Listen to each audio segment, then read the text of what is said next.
สวัสดีทุกคนมริกะมาพบมาพอกันคือเก่ากับ2ปารากซอนมริกะเป็นวันอาทิตย์นะทุกคน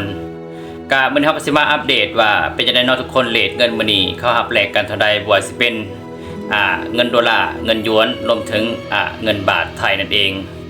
ส่วนเรทธนาคารก็ถือว่ามื้อนี้เฮาบ่ได้มาอัปเดตนะทุกคนเพราะว่าธนาคารถือว่าปิดเนาะเพราะว่าธนาคารก็สิเปิดวันจันทร์ถึงศุกร์นั่นแหละเนาะสำหรับอัปเดตมันก็จะเป็นเรทสากลนะทุกคนเด้อเนาะสำหรับคนที่มาเบิ่งใหม่ยังบ่กดติดตามก็ฝากทุกคนกดติดตามเลยทุกคนเด้อทุกคนจะได้บ่ต้องพลาดเนาะมีข้อมูลอย่างดีๆเอาก็สิเอามาลงให้ทุกคนหูกันซุมื้อเนาะมาเบิ่งเงินดอลลาร์มื้อนี้เนาะเงินดอลลาร์มื้อนี้ก็บ่เปลี่ยนแปลงเลยทุกคนก็ยังบ่ทันได้อัปเดตเนาะเงินดอลลาร์มื้อนี้ครับแปลกก็อยู่ที่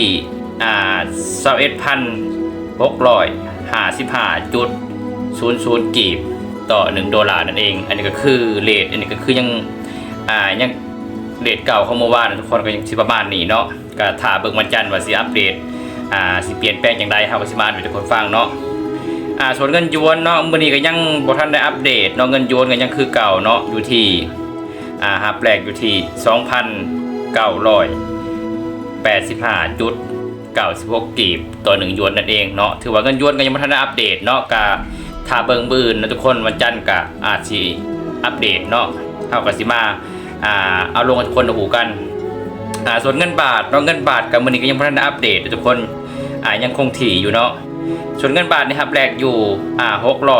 641.55 กีบต่อ1บาทนั่นเองอันนี้ก็คือเรทเงินมื้อนี้เนาะถือว่าทุกอย่างบ่สิเป็นเงินดอลลาร์เงินหยวนแล้วก็เงินบาทนั่นเองก็ถือว่ายังบ่ทันอัปเดตเนาะก็ยังประมาณนี้ส่วนมาเบิ่งมื้อเนาะว่าสิขึ้นหรือสิลงเอาก็สิมาอัปเดตทุกคนฟังก็ฝากทุกคนกดติดตามไว้ทุกคนเด้อทุกคนจะได้บ่ต้องพลาดเนาะมีข้อมูลอย่างดีเฮาก็สิเอามาลงทุกคนในหูกันซุมื้อต่อไปนี้เฮาก็สิมาพบกันซุมื้อเนาะเพราะว่าตอนนี้ก็เริ่มอาการป่วยก็เริ่มดีขึ้นมาแล้วเนาะเฮาก็สิมาลงคลิปให้ทุกคนได้ฮู้กันซุมื้อก็หายไปหลายมื้อทุกคนเนาะก็ต้องขอขอบใจทุกคนที่เป็นห่วงเจอกันคลิปหน้าทุกคนเด้อสบายดี